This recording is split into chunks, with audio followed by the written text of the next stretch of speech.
Have you ever lost an argument, even though you knew you were right? Or watched someone win a debate using cheap tricks and clever distractions? You're not alone.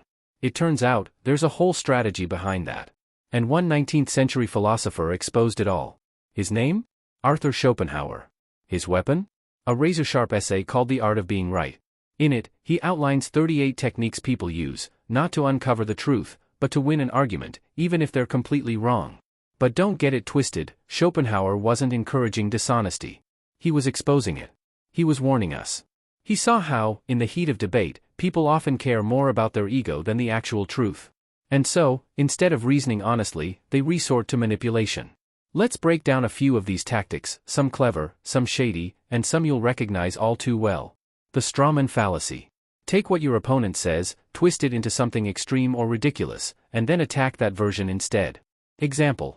Oh, you think we should reduce military spending? So you want the country to be defenseless? No, just a more balanced budget. But now you're defending something you never said. Make them angry. Schopenhauer noted, if you can get your opponent emotional, especially angry, they're more likely to slip up. They lose focus. You gain control. It becomes a game of psychological pressure, not logic. Ad hominem attacks. This is when someone skips the argument entirely and goes after you instead. You're just too young to understand. Of course you'd say that you're a, insert insult. Suddenly, the issue is no longer about facts or reasoning, it's personal. Appeal to authority. This tactic uses the reputation of an expert, even if that expert's opinion is irrelevant or outdated. Well, Professor X said it's true. This famous billionaire agrees with me.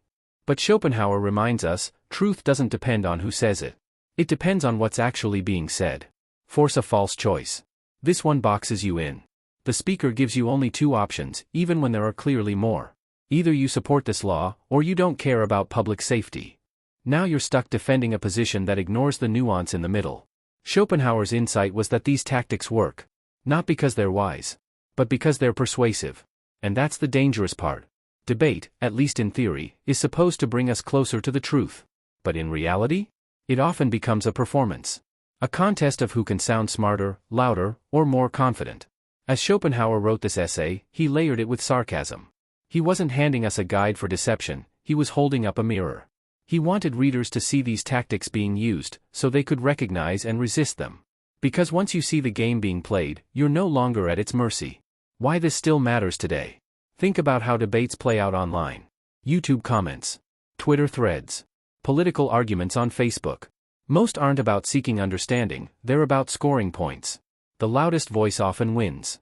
The cleverest comeback goes viral. But does anyone really learn anything? That's what makes The Art of Being Right timeless. Nearly 180 years later, his observations are still painfully relevant.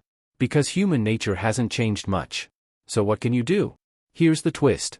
The power of Schopenhauer's essay isn't in helping you win unfairly. It's in helping you see through unfairness. When you know these tricks, you're harder to manipulate. You can debate with clarity and calm. And most importantly, you can choose truth over ego.